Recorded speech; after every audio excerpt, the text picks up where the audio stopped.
All right. Showdown has happened. And now, I got thoughts. This is the second time I'm filming this. The first time I was filming it, I messed up on the camera. The second one was that I realized something. Literally, just as I'm about to turn this camera on, it just, like a lightning flash hit me in my head. Because, as I was saying in the original video, where my original title for my video was going to be a bit sloppy, Showdown. A bit sloppy, but okay. But as I'm talking, and then I messed up, and I have to redo this, I'm thinking the new title, which is the safer option. That made me realize TNA really didn't gain anything here. And to be honest, neither did NXT either. Guys, understand this. You're going to say, you really don't like WWE. You don't care about pro wrestling. Yes, I do. I've told people what was going to happen to WWE for more than a year. More than a year. I said 100% every single time, you have no idea who they're going to replace Vince with. Just because Vince is the chairman, is the executive chairman, doesn't mean when he's gone, we're going to get someone better. I didn't realize that I was right, but not in the way I thought it was going to be. I thought it was going to be someone taking an executive chairman position that would make a huge mess of stuff when it came to WWE. No. It was Ari himself who chose, instead of fighting the problem he had, which was Silver Lake was buying up a whole bunch of his shares. And then eventually, after they bought enough shares, they bought the company. And he stayed on the CEO, that the company would become so corporate at this point that they don't really care about wrestling. Understand, if anyone who never seen me before, hiya. I'm saying it clear. Pro wrestling right now is a corporate type of job now. They don't care about pro wrestling. You gotta understand it. They do not care about pro wrestling. Now, I'm not saying the wrestlers don't care about pro wrestling. I'm not saying that Triple H don't care about pro wrestling. I'm talking about the people that are above them that make the final say, no matter what anyone says. Whatever JD says, or Alex says, or Solomonster, it makes no difference. Ari is not in charge. He does not own the company anymore. So the ones who run Silver Lake is the one that can tell Ari, which would tell Nick, which will tell Triple H what the fuck to do. All that matters to them is using wrestling to make money, not producing wrestling to make money. There is a difference. The difference is simple. When you produce something, if you're really passionate about it, you show it in the product. When you looked at WWE back in the 80s and 90s, yes, it was trying to make money. Let's not lie about it. It was. But you know that Vince understood the business enough that you got to show some passion about it. You got to be almost nuts to care so much about pro wrestling. And it was in the product. Particularly when he realized when WCW is whooping his ass, he had to say, you know what? I'm doing this wrong. I'm stupid. I'm going to do this differently. And he not only managed to make it work with the Attitude Era, but revolutionize pro wrestling in general. That is passion. Whether you like Vince or not, this can be Ari, if he started that type of business. It could be Tony Khan, if he'd done things the right thing and the right things in wrestling and the right way during wrestling, he would not be having this problem. He's not doing it. He's acting like a super fan that only wants super fan things and not like what a real promoter would do. They would diversify. They would use their head and not make it all about their love of pro wrestling to the point where they just want super fan style wrestling. That's the way it works. When you see this situation with WWE and how this show went, it's the safer option. That's all that mattered. It's a safer option for TNA and NXT, but does it really honestly give them both something that will go forward with both products. Let's go to the first match. We got the Hardys going against Dark State. Whoever wins gets the other's title. So TNA would have pretty much the NXT titles and the TNA tag titles. Dark State would have the TNA titles and the NXT titles. That's what was the deal. And I thought this. There was only two options. Only two. Only two. The match itself, you could see when it came, dude, when you looked at, oh man. Oh man. How can I say how bad Osiris looked? I'm being honest here. The guy, normally from what I've seen, he could wrestle, but he was so screwed up when he tried to do a leg drop and his head, Jeff's head was about this far away from where his leg went, because when he tried to wrap around, he went and overshot. And then when he came down, Jeff tried to do it with the head without no leg. Legitimately, his head was here. He was supposed to have the leg across his neck. And then he was slammed down. It didn't happen. He literally laid down, splashed himself. And Osiris's leg was right behind him. And Jeff tried to sell it. And it was impossible to sell that. That was horrid. And then Leon Lennox. Lennox was so-so. He was sloppy too. And I'm not saying Jeff wasn't perfect and everything. It was fine. There was certain points that both sides were a little bit. It was more Dark State. Look, they're still rookies when it comes to wrestling. And it shows. But when you see this match, that was the worst botch I could have seen in a long time. Osiris's leg, literally about, this is Jeff's head, this is Osiris's leg. It was this far where my hands are. That was bad. But Jeff and Matt, and this is what I thought before Matt and Jeff won.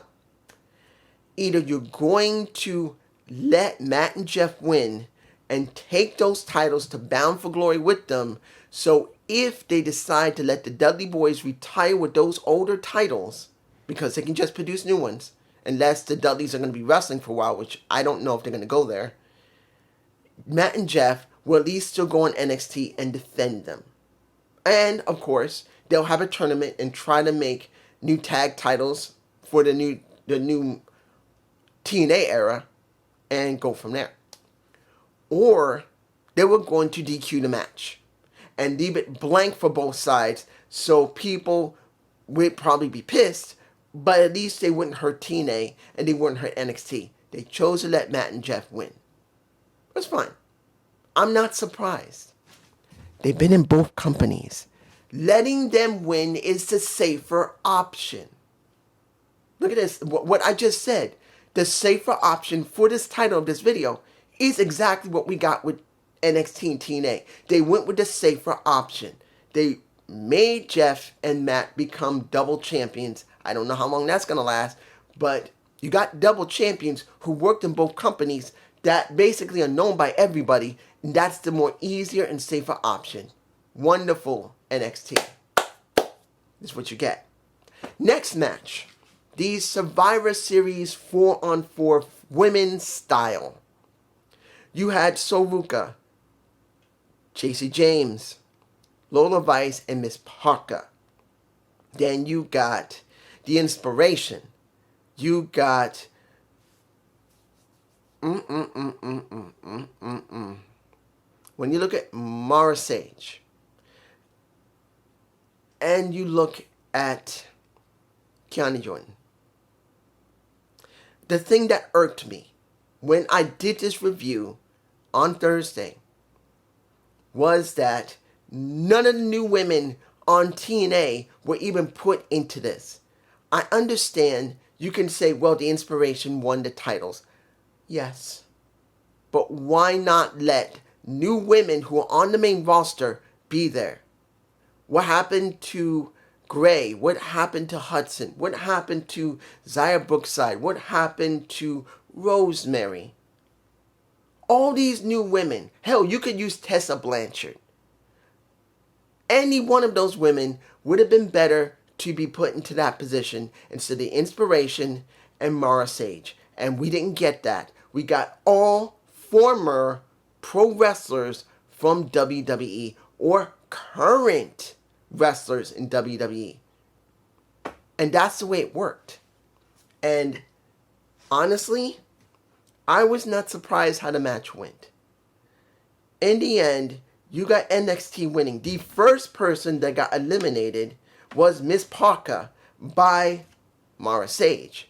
That means you could have a little bit of a feud between the two. Not saying they will, but you could say Mara Sage eliminating Miss Parker will piss her ass off, and there you go. Because when you look at what happened with Mara Sage versus Miss Parker in that group, you would think, due to the fact of what's been going on, when these women were banging into each other, like Lola Vice banged into Miss Parker, you would expect Miss Parker and a little bit of Lola Vice to have a little bit of conflict because of their former story. No, now they're friends. They seem to be friendly to each other. So there's a possibility that Miss Parker and Mara Sage may do something next couple of weeks. You never know. As it went down the line, you got rid of everyone until Kiana Jordan was the last one.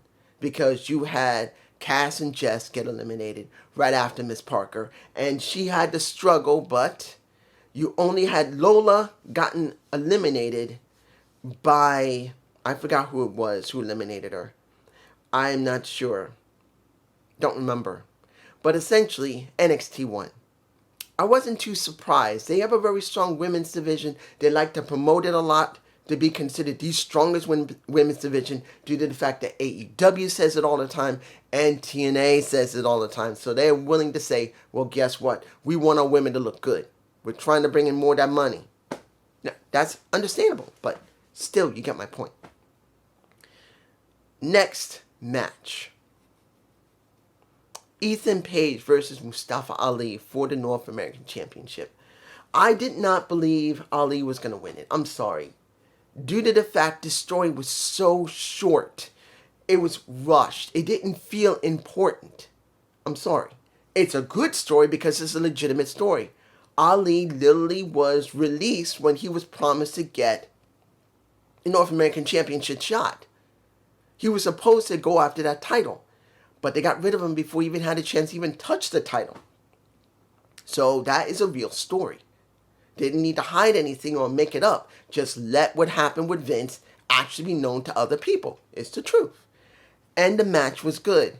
I will say it was a nice touch at the very end of the match that they wanted to include some outside influence other than someone else. So in this case, when you saw Ali literally suicide dives onto Ethan, hits the announce table, there's a bit of a time before we have anything, and guess what? You see Ali's leg wrapped up in the cable, and it's Booker T's cable for his mic, and he's saying, can you hear me? Can you hear me? Ain't nothing working.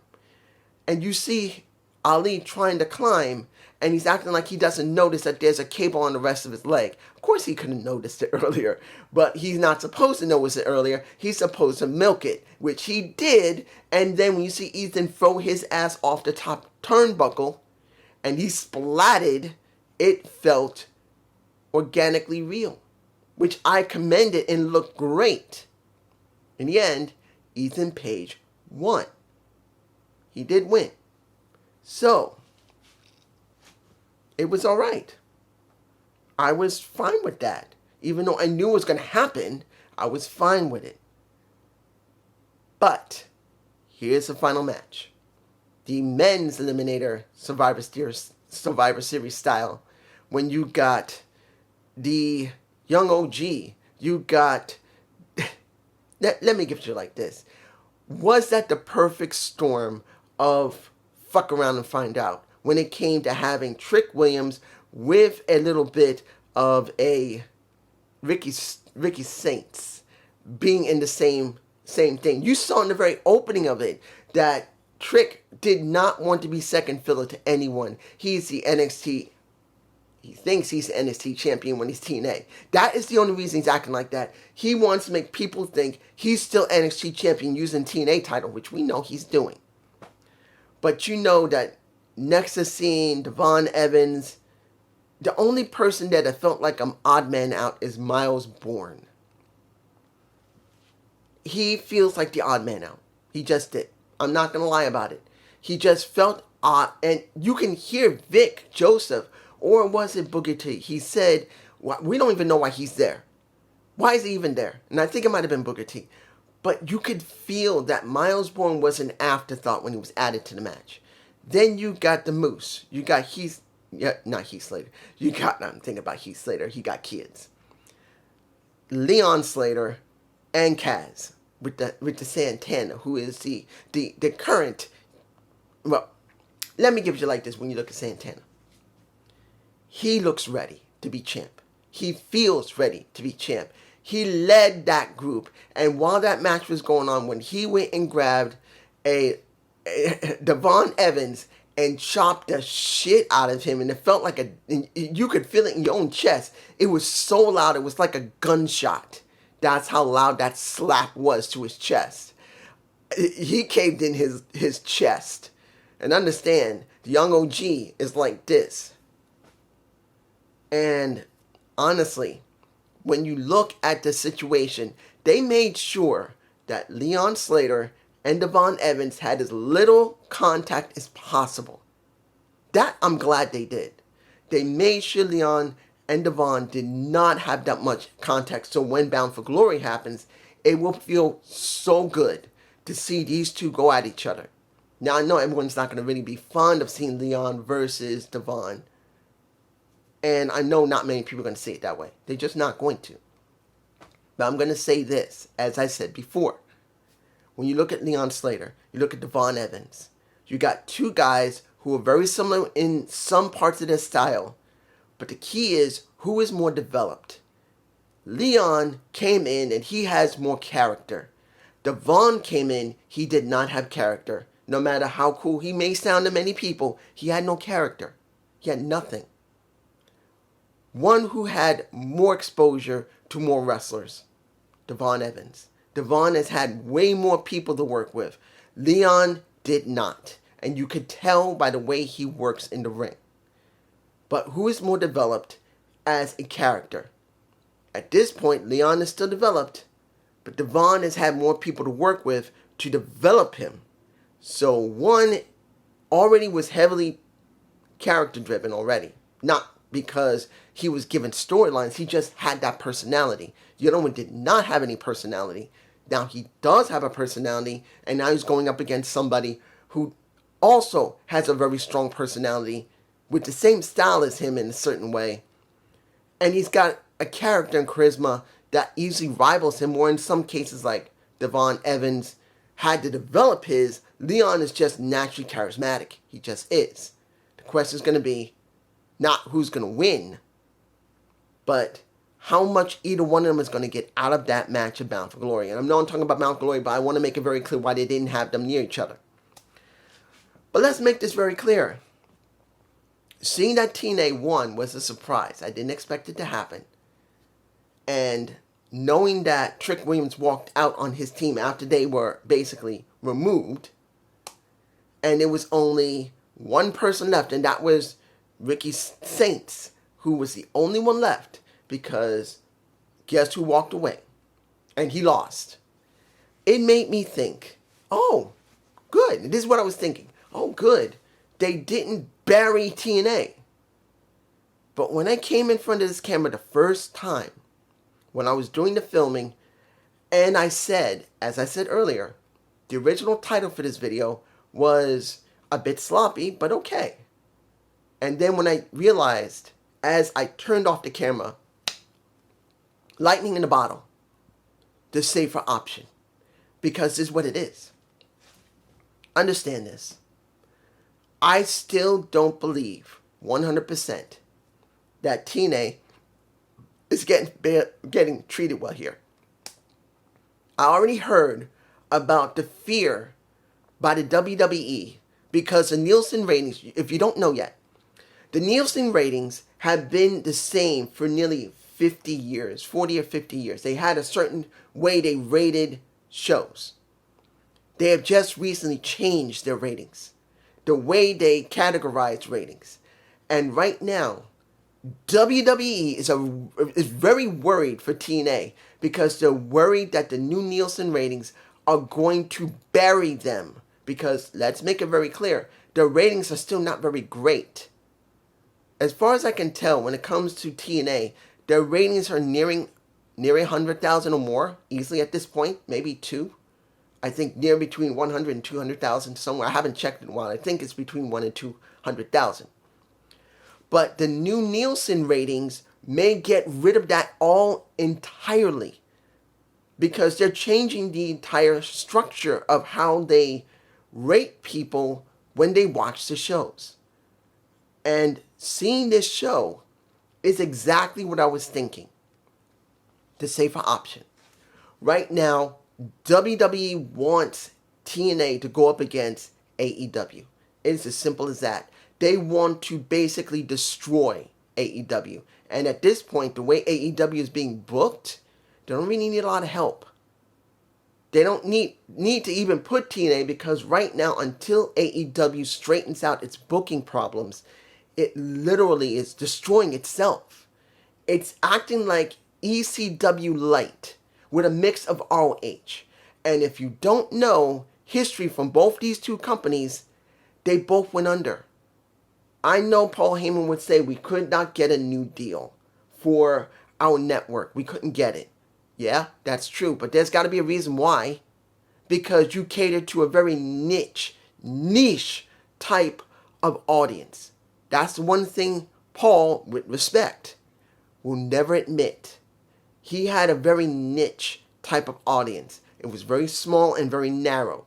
You can say a lot about Vince, but he understood to really get the masses, not just the hardcore wrestlers, but the casuals, to watch the product, you had to change the parameters of how you made the wrestling work. That's the reason why I said earlier in this video, the Attitude Era happened. Because he understood when he was getting his ass handed to him by Eric Bischoff, okay, I'm doing this wrong. We need to change it up. Make it more edgy. Try to stay with what we have, but make it way more edgier. That's how you beat him. Because he realized he was wrong by being so narrow and having it the way it was from the 70s and the 80s when he was having the biggest explosion of pro wrestling then. That's what we got with AEW. Here, this is what AEW is doing. They're not going beyond and trying to do it correctly. They're going all over the place and they're not trying to cater to casuals correctly. Or the hardcore fans too. Because they could do a narrow, making sure that they could have kept tag team wrestling, which was the basis of the damn company originally, and they could have expanded on that and kept it, and they haven't done it. When you look at now, and it goes right back to NXT and TNA, we're like this, narrow. But you know what the narrowing is? Casual. This is what people are not going to understand. The casual fans is what they're catering to because like I said earlier in this video, what are they caring about now? Corporate only cares about using wrestling to make money. So as far as they're concerned, to make it as broad as possible to make anything that will make them money.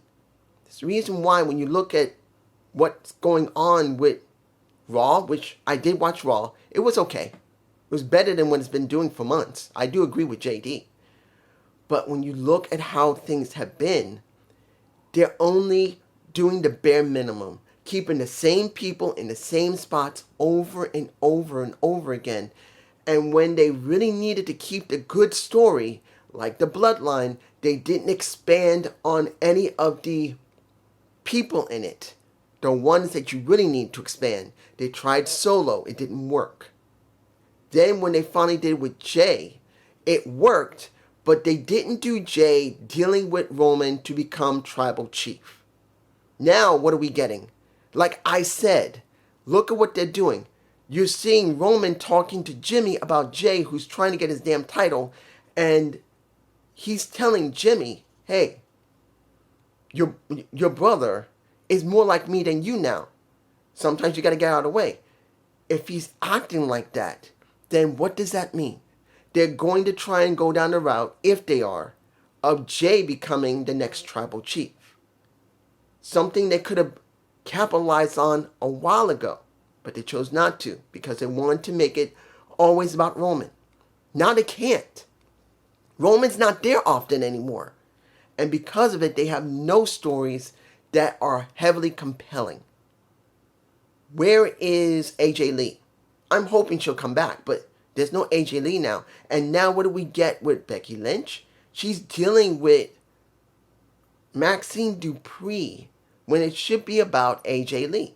Now, hopefully she'll come back and they continue it, but it shows they have no real focus on making sure now the hardcore fans are pleased. They're trying to be as broad as possible. And that leads back to NXT.